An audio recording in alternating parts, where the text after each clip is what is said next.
Hello students, welcome back to pi where physics is everything. तो students, आज की video में हम चैप्टर पढ़ेंगे। अपन का जो चैप्टर 7 स्टार्ट हो चुका है। चैप्टर 7 बड़ा ही इंटरेस्टिंग चैप्टर है जिसका नाम है सर्कुलर मोशन और gravitation. Circular motion and gravitation. Circular motion and gravitation. पिछले हमने चैप्टर में पढ़े हैं, मोशन पढ़ा है अपन ने, but in a straight line, यानी कि जितने भी मोशन हुए हैं स्ट्रेट लाइन में हुए, हमने उनकी स्टडी कर चुके हैं। न्यूटन्स लॉ ऑफ मोशन और बहुत पिछले जो हमारा 3rd और 4th चैप्टर गया तो उसमें हमने इन सारी चीज़ों के बारे में बात की है, मोशन के बारे में बात की है, लेकिन वेक्टर में हमने बात की, लेकिन वो सब मोशन केस में थी स्ट्रेट लाइन में। बट आज जो हम चैप्टर स्टार्ट करने वाले हैं, chapter number 7 circular motion and gravitation, यहाँ पर हम मोशन की स्टडी करेंगे but in a circular path. कि सर्किल में मोशन के क्या हिसाब किताब है, सर्कुलर मोशन में आखिर क्या चीज़ें होती हैं, कौन कौन से टर्म होते हैं, कौन कौन सी फोर्सेस होती हैं और कौन कौन से एक्सेलरेशन होती है। यहाँ पर थोड़ा दुनिया अलग है, सर्किल में थोड़ी दुनिया अलग है। तो यहाँ पर हम स्टार्ट लेते हैं। इंट्रोडक्शन ये है कि हम इंट्रोडक्शन तो हो गया ना भाई, तो इंट्रोडक्शन हमने कर लिया। सर्कुलर मोशन ग्रेविटेशन के बारे में नेक्स्ट वीडियो में पढ़ेंगे, पार्ट 2 में इसका। पार्ट 1 में हम अभी सर्कुलर मोशन के सारे टर्म्स को ख़त्म कर लेते हैं और ट्राई करूँगा कि यूनिवर्सल लॉ ऑफ ग्रेविटेशन भी आज की वीडियो में कंप्लीट कर दें। तो यहाँ पर हमारे पास जो पहला टॉपिक आ रहा है, उस टॉपिक का नाम है uniform circular motion. Uniform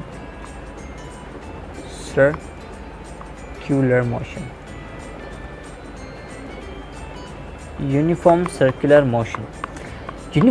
motion क्या होता है?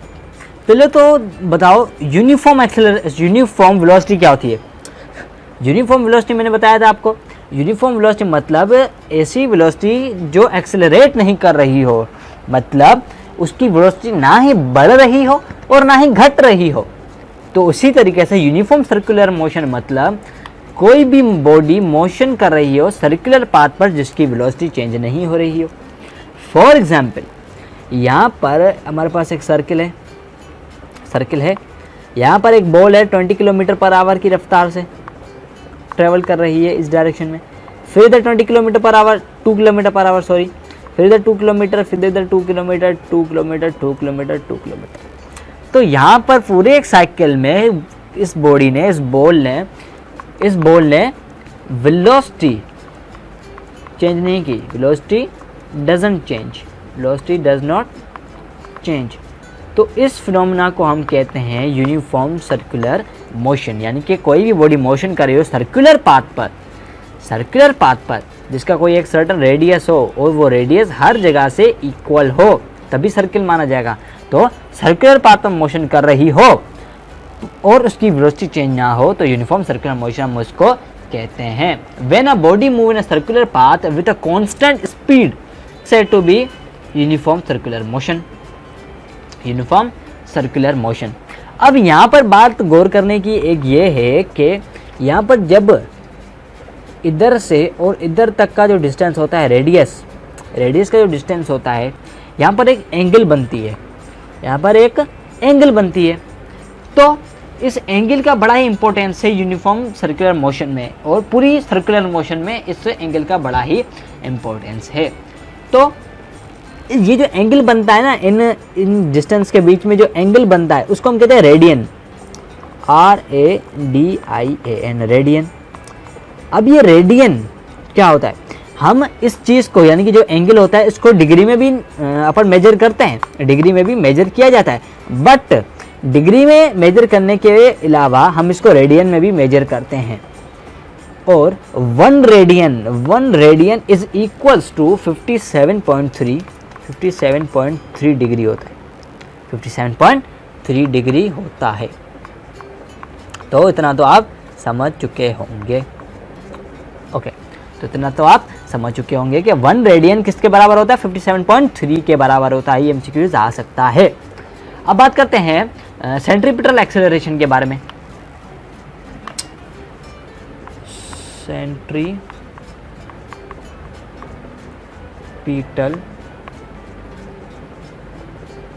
एक्सेलरेशन, सेंट्रीपिटल एक्सेलरेशन के बारे में। यूनिफॉर्म सर्कुलर मोशन का बिल्कुल ही उल्टा है। क्या है इसका? बिल्कुल ही उल्टा है। अब यहाँ पर देखिए, यहाँ पर कोई बॉडी सर्कुलर पाथ में मूव कर रही है कांस्टेंट स्पीड के साथ, तो हम क्या बोलते हैं? Uniform circular motion. लेकिन अगर ये बॉडी यहाँ 2 किलोमीटर पर आवर की रफ्तार से मूव कर रही है और यहाँ पर 4 किलोमीटर पर आवर की रफ्तार से मूव कर रही है, यहाँ पर 6 किलोमीटर पर आवर की रफ्तार से मूव कर रही है, यहाँ पर फिर 2 किलोमीटर पर आवर की रफ्तार से मूव कर रही है, तो उसकी स्पीड है वो चेंज होती जा रही है। क्या होती जा रही है? चेंज होती जा रही है। तो यहाँ पर क्या हो रही है? एक एक्सेलरेशन हो रही है। क्या हो रही है? एक्सेलरेशन हो रही है। एक्सेलरेशन होने के साथ साथ यहाँ पर एक बीच में एक फोर्स है, जो फोर्स लग रही है क्या? इनवर्ड, एक इनवर्ड फोर्स लग रही है। उसके बारे में हम बात करेंगे। तो इनवर्ड क्या लग रही है? एक फोर्स है, उसके बारे में बात करेंगे अभी भी। तो यहाँ पर एक फोर्स लग रही है जिसको सेंट्रीपिटल फोर्स कहते हैं। सेंट्रीपिटल फोर्स कहते हैं। According to the second law of motion, Newton second law of motion, the centripetal force produce acceleration in its own direction called centripetal acceleration. यानी कि एक सेंट्रीपिटल होती है, अपनी डायरेक्शन की तरफ एक एक्सेलरेशन प्रोड्यूस करती है, जिसको हम क्या कहते हैं? सेंट्रीपिटल एक्सेलरेशन कहते हैं। अभी तक इतना याद रखो कि बॉडी सर्कुलर पाथ में मूव करते हैं और उनकी वेलोसिटी है वो चेंज होती जाए, तो हम क्या बोलेंगे? इसको सेंट्रीपिटल एक्सेलरेशन बोलेंगे। क्या बोलेंगे? सेंट्रीपिटल एक्सेलरेशन बोलेंगे। अब यहाँ पर जो फोर्स की मैंने बात की, इसको बोलते हैं सेंट्रीपिटल फोर्स। क्या बोलते हैं?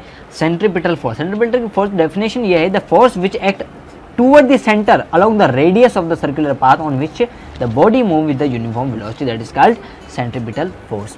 इसका मतलब यहाँ पर ये है कि एक फोर्स है जो कि लग रही है toward the centre of the circular path, यानी कि जहाँ पर ये बॉडी मूव कर रही है सर्कुलर पाथ पर, यहाँ पर ऑब्जेक्ट मूव करे तो यहाँ पर एक तरफ एक फोर्स लग रही है, सेंटर की तरफ एक फोर्स लग रही है, जिसको हम कहते हैं सेंट्रीपिटल फोर्स। क्या कहते हैं?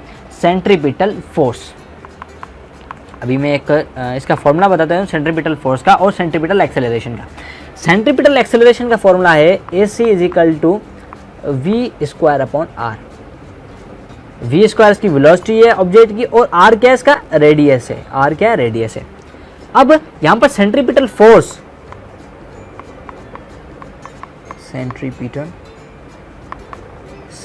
फोर्स जो है उसका फॉर्मूला ऐसे निकल जाएगा कि Newton second law of motion में अपन ने क्या पढ़ा था? F =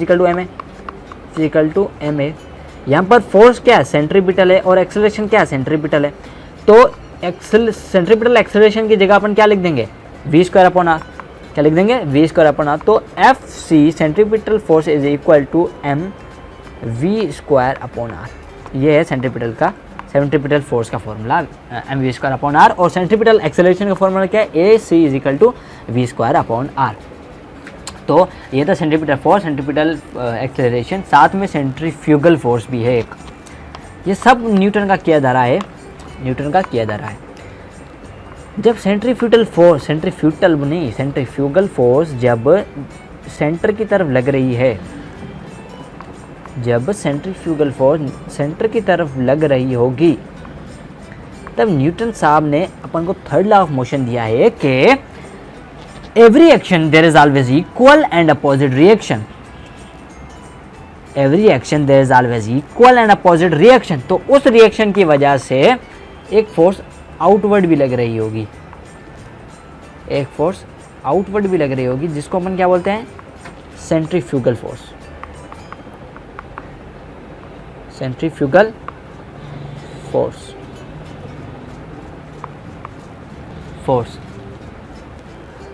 तो सेंट्रीफ्यूगल फोर्स अपन का हो गया, यूनिफॉर्म सर्कुलर मोशन हो गया, सेंट्रीपिटल एक्सेलरेशन हो गया और सेंट्रीपिटल फोर्स भी अपन का हो गया।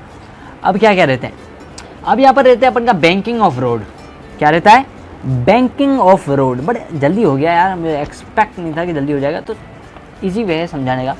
बैंकिंग ऑफ रोड मतलब फॉर एग्जाम्पल यहाँ पर एक गाड़ी है, अभी गाड़ी कैसे बनाऊँ मैं, एक मिनट, यहाँ पर एक कार है, अब ये 2D है, ऊपर से अपन गाड़ी को देख रहे हैं, सही है ना, ऊपर से अपन कार को देख रहे हैं।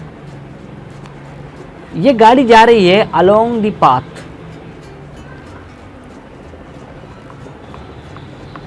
ओके।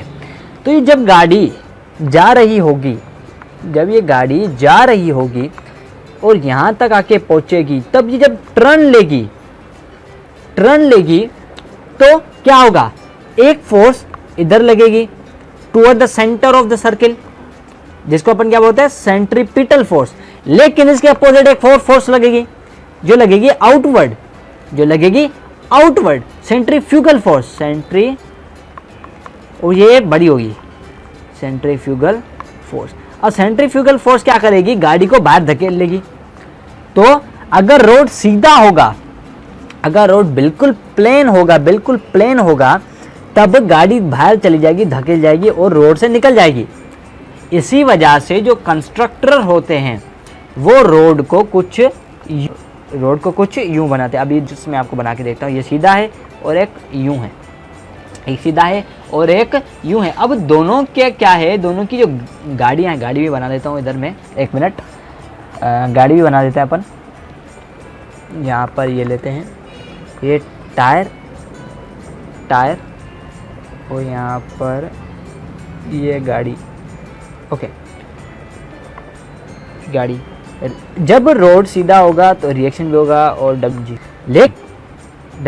mg। तो जब अपन का रोड क्या था, इस तरफ था और गाड़ी जा रही थी इस तरफ, तो जब गाड़ी टर्न लेगी तो फोर्स लगेगी इस तरफ और गाड़ी बाहर चली जाएगी। लेकिन यहाँ पर कुछ और होगा समा,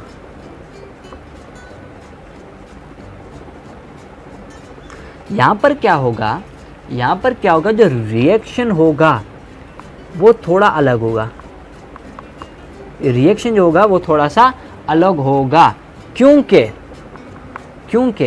रोड है टेढ़ा, रोड क्या है, टेढ़ा है। टेढ़ा होने की वजह से जो रिएक्शन होगा वो कम होगा और ग्रेविटी की वजह से गाड़ी इस तरफ जाएगी, और बाहर की तरफ नहीं जाएगी। दैट्स वाई जब भी कोई टर्न आता है, बड़ा हाईवे में जो टर्न आते हैं उनमें बैंकिंग ऑफ रोड किया जाता है। इस फिनोमेना को हम क्या कहते हैं, banking of road. So now students, let's talk about the Newton's laws of motion. बड़ा ही जल्दी अपन चैप्टर ख़त्म करते जा रहे हैं।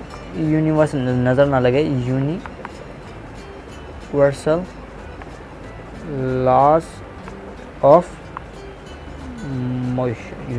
Laws of motion.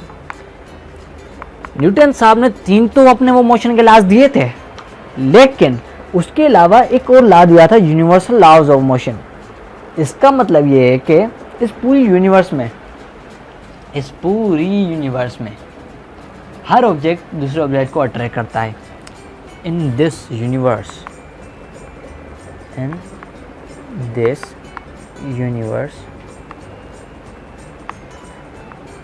every object attract other object, every object attract other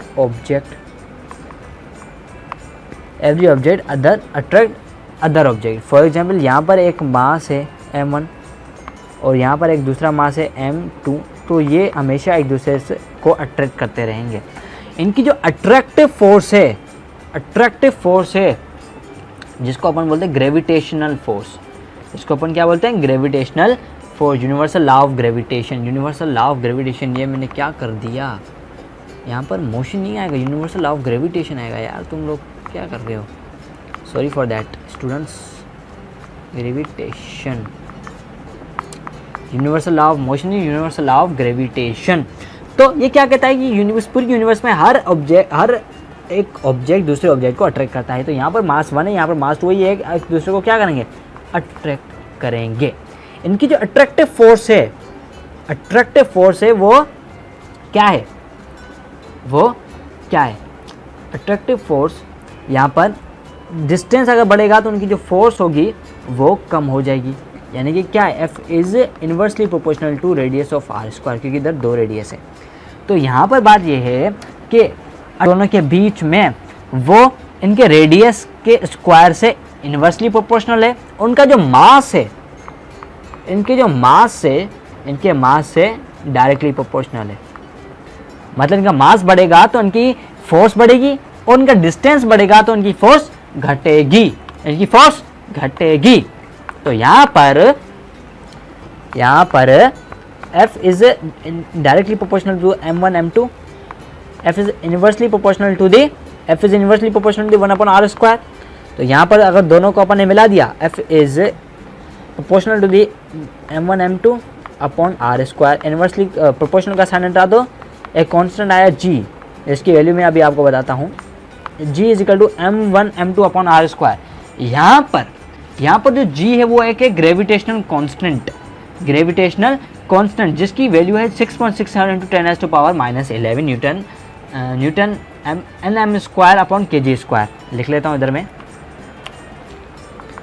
g is constant, g is equal to constant, gravitational constant जिसको कहते हैं, कांस्टेंट ऑफ ग्रेविटेशन लिख लेता हूँ, gravitation. g is equals to 6.67 into 10⁻⁻11 n square kg square. तो ये है g की value. Universal law of gravitation हमें क्या कहता है, यही कहता है, every object in the universe attract other object, every object in the universe attract other object. Gravitational constant के बारे में हमने बात की। द वैल्यू ऑफ g, कुछ अभी इधर बात करते हैं, जो g की जो वैल्यू है वो हेनरी कैवेंडिश ने दी थी, 1798 में हेनरी कैवेंडिश ने ये इसकी वैल्यू दी थी। मैं इधर लिख लेता हूँ,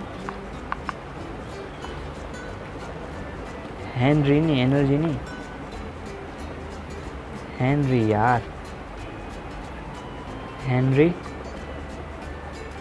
कैवेंडिश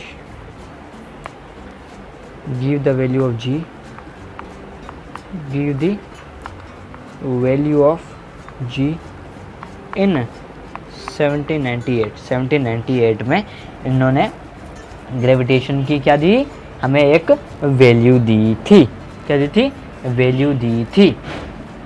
अब यहाँ पर g को हम ऐसे भी लिख सकते हैं, g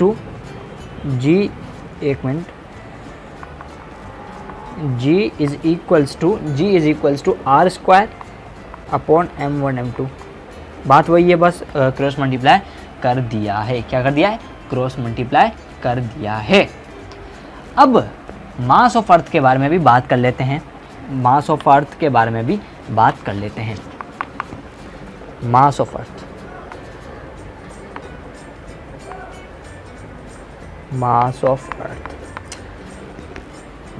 अपन कैसे मालूम कर सकते हैं, by the Newton's law of universal gravitation.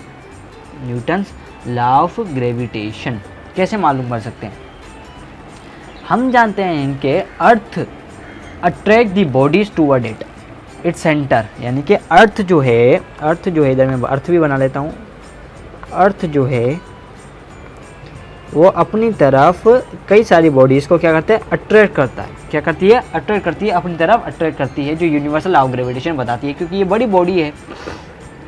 तो यहाँ पर अपन के पास जो एक फॉर्मूला बनता है वो बनता है F is equals to G M, और ये ME mass of earth upon R square. यहाँ पर रेडियस है अर्थ का, यहाँ पर क्या है, रेडियस है अर्थ का। But the force of attraction is equal to the weight of body,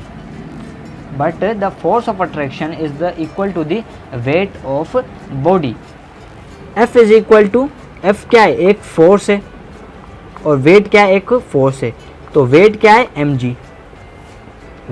mg, तो यहाँ पर F की जगह हम लिख देंगे mg, और यहाँ पर g सेम का same, me upon r square, upon r square. यहाँ पर वेट ऑफ द बॉडी है, जो हमारे पास जो बॉडी का जो भी वेट है वो है। ओके, तो यहाँ पर क्या हो रहा है कि इधर मैं लिख लेता हूँ, ये जो g है, सॉरी ये जो m है, ये कहाँ गया, यहाँ पर f is equal to m g is equal to g m. ये जो ये वाला m है वो है किसी भी बॉडी का मास, और ये जो है me ये है मास ऑफ अर्थ, और अपॉन क्या है आर स्क्वायर। अब यहाँ पर हमने कर दिया है क्रॉस मल्टीप्लाई, यहाँ पर क्या कर दिया अपन ने, क्रॉस मल्टीप्लाई। इसको यहाँ से करो, इसको यहाँ से करो, तो यहाँ पर क्या बोलेंगे, g m E mass of earth upon is equal to upon ही एम जी आर स्क्वायर। क्या बन गया, एम जी आर स्क्वायर।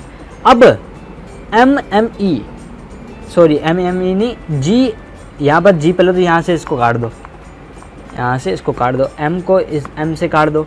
अब यहाँ पर जो जी है इसको वहाँ भेज दो, उसको वहाँ भेज दो, तो क्या बनेगा, M E mass of earth is equal to G are square upon G, G बड़ा G, gravitational constant, G R E square, R E यानी कि आर ई मतलब radius of earth, R E square upon G. तो यहाँ पर अपन के पास formula बन गया है अर्थ का मास निकालने का फॉर्मूला, तो कैलकुलेशन अगर अपने की, M E mass of earth is equal to G क्या है, ये क्या अपन का ग्रेविटी है, multiply by radius of earth. Radius of earth मैं आपको बता दूं 6.38 इंटू 10⁻⁶ मीटर है, डिवाइडेड बाय ग्रेविटेशनल कांस्टेंट अपन को पता है 6.67 टू 10⁻24। तो जब कैलकुलेशन की, आप कैलकुलेटर से भी कर सकते हो, तो एम ई जल्दी मैं बता देता हूँ, टाइम काफ़ी हो गया। तो एम ई जो मास ऑफ अर्थ अपन का निकलेगा वो निकलेगा 6 इंटू 10⁻24 kg, 10⁻24 kg, ये निकलेगा अपन का मास ऑफ अर्थ अपन का निकल जाएगा। तो दोस्तों ये आज की वीडियो थी। आज की वीडियो पर मैंने बहुत कुछ सीख लिया है। आपको इतना भी आई थिंक नहीं लगा होगा, मुझे भी नहीं लगा कि आज की वीडियो पर मैंने इतना सीख लिया। अब सिर्फ 2 टॉपिक रहते, 2-3 टॉपिक रहते हैं। Value of g decreases with altitude, और आर्टिफिशियल सेटेलाइट है बहुत छोटा है, और ऑर्बिटल वेलोसिटी रहता है। Value of g decreases with altitude की क्या है, एक पूरी सी डेरिवेशन है, तो वो हम कल करेंगे। तो आई होप आपको ये वीडियो अच्छी लगी। सो यहाँ पर एक और चीज़ आपको बताता चलूँ